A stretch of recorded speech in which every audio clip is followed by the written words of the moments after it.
rápidamente en China, luego que las autoridades de Pekín advirtieron que la situación por coronavirus en la capital es de extrema gravedad. Según el vocero de la alcaldía, Pekín se encuentra en una carrera contrarreloj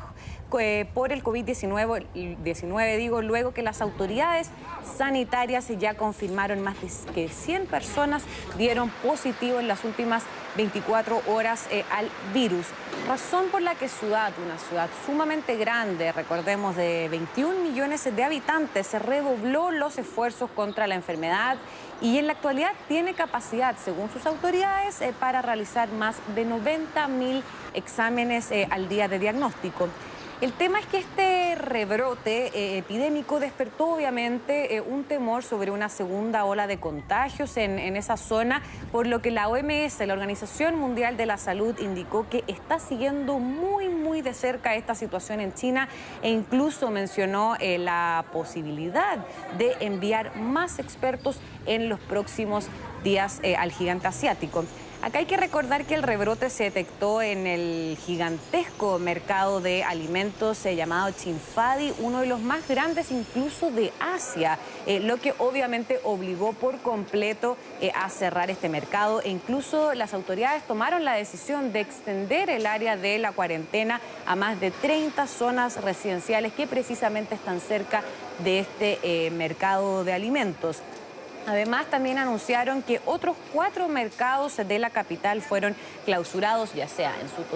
totalidad o de manera parcial, y que varias ciudades ya han advertido a los residentes a no viajar a la capital china. Y una información que nos llegó hace más o menos como una hora es que además las autoridades anunciaron que nuevamente se van a cerrar las escuelas, los colegios, e incluso llamaron a los propios residentes de la ciudad de Pekín a que no salgan para que obviamente no se siga expandiendo este virus, a no ser de que sea ya un viaje completamente esencial, médico, o que tengan que llevar algún tipo de medicamentos o comida a algún familiar. Lo de las escuelas es una muestra de que efectivamente están tomando esto como una situación extremadamente riesgosa, porque recordemos que hubo todo un protocolo para el regreso de los niños y niñas a las escuelas, con hartas medidas de seguridad, y se toma esta decisión porque efectivamente creen que puede haber un rebrote que cause un importante número de contagios. Lo que todavía no está muy claro, Florencia, es cuál es específicamente el origen de este rebrote. Es decir, se sabe que es en este mercado, pero ¿qué es lo que habría originado este foco de contagio? Dicen básicamente que se relajaron mucho las medidas, se levantaron. Si bien Wuhan fue el área y la ciudad que mayor medidas sanitarias y cuarentena y de aislamiento tuvo, pero por ejemplo Beijing rápidamente regresó al comercio, a la reapertura de las tiendas, por lo tanto ahí se cree que se puede haber generado un cierto descuido porque el foco de atención en China siempre fue Wuhan, esta ciudad de 11 millones de habitantes, pero por el otro lado, también varias de las críticas es que se descuidó todo lo que es Pekín e incluso Shanghái, que es el centro financiero de ese país. Bien, y ahora nos vamos a Nueva Zelanda, luego que las autoridades de ese país anunciaron que en las últimas 24 horas se han registrado 2 nuevos casos de coronavirus en ese territorio. Todo esto luego de haber pasado 25 días sin notificar ningún caso de contagio dentro de Nueva Zelanda. Según las autoridades sanitarias, el país oceánico había registrado su último caso de contagio el pasado 22 de mayo y fue una persona que tuvo relación con un foco identificado. En ese sentido, destacaron que las 2 nuevas personas portadoras en ese país de COVID-19 llegaron recientemente de Reino Unido, y acá un dato que quisieron destacar las autoridades sanitarias es que estas 2 personas están vinculadas, es decir, no hay distintos focos de posible propagación en el país. Acá hay que recordar que solo los ciudadanos neozelandeses y sus familiares pueden entrar en el archipiélago, salvo en contadas excepciones, la verdad, como personas que viajan por razones profesionales o incluso humanitarias. Todo esto causa bastante expectación y curiosidad también, e incertidumbre, más que nada, luego que la semana pasada lo vimos y se lo comentamos acá, que las autoridades habían anunciado que ya no quedaban casos activos en Nueva Zelanda y se retiraron, de hecho, todas las restricciones nacionales, como por ejemplo las medidas de distanciamiento y los límites a las concentraciones en la vía pública, algunas medidas que quizás van a tener que regresar en Nueva Zelanda tras detectar estos 2 nuevos casos de COVID-19. Bien, y ahora nos vamos a Estados Unidos. Ahí lo vemos, luego que el jefe de la policía de Nueva York anunció que van a desmantelar la unidad de contra el crimen que está integrada, recordemos, por agentes que visten de civil. Se trata, la verdad, de una potente decisión por parte de las autoridades locales, considerando que estamos hablando de desmantelar una unidad que está integrada por 600 agentes que patrullan todos los días en las calles de Nueva York vestidos de civil y que en varias ocasiones, acá el punto a destacar es que en varias ocasiones habían sido acusados de utilizar tácticas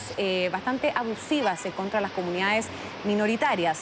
Según el jefe de la policía, los agentes serán reasignados en cada comisaría a otras responsabilidades con el objetivo, obviamente, de concretar, como ellos dicen, un cambio sísmico en la cultura de cómo trabaja la policía de la ciudad. Y siguiendo la línea de lo que estamos hablando con el tema de la policía en Estados Unidos, bueno, hace más o menos como unas 2 horas, yo diría que ya finalizó una conferencia de prensa del presidente Donald Trump que se realizó esta mañana en la Casa Blanca, donde el presidente anunció que va a prohibir las llaves de estrangulamiento policial, excepto si la vida de un policía está en peligro, que es justamente uno de los puntos que ha generado y ha encendido más el debate sobre el abuso policial contra los manifestantes y también contra principalmente los afroamericanos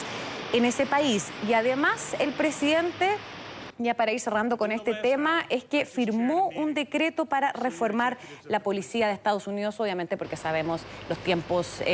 complejos que está viviendo a nivel social y político ese país tras la muerte de este ciudadano afroamericano George Floyd a manos de la policía.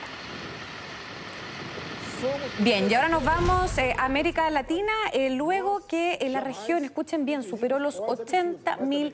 fallecidos por COVID-19 y más de la mitad se registraron en Brasil. Según el último conteo de la agencia de noticias AFP, que se basa en cifras oficiales, desde que la enfermedad cobró la primera vida en la región y también en el Caribe, es que se han registrado, para ser más exactos, 8.505 fallecidos y los contagios, la verdad, es que se están acelerando en nuestra región. Según este conteo, la cifra de contagios se superó ya el 1.680.000, donde la mayoría también se registra en Brasil, con un total de casi 900.000 casos de contagio. El tema es que con estas cifras, Brasil, un país, recordemos, de más de 212 millones de habitantes, supera los casos registrados incluso oficialmente en todo Asia, que nosotros le mencionábamos, las cifras son cerca de 865.000 casos de contagio, Andrea. Exactamente, realmente increíble lo que ha pasado en Brasil, porque además los cálculos que se hacen es que esa cifra oficial que se entrega es muy menor en relación a lo que estaría pasando en la realidad, ¿no? Que hay un subregistro ahí tremendo que da cuenta de la gravedad de esta pandemia. Florencia, muchísimas gracias. Que estés muy bien, Andrea. Muy buenas tardes.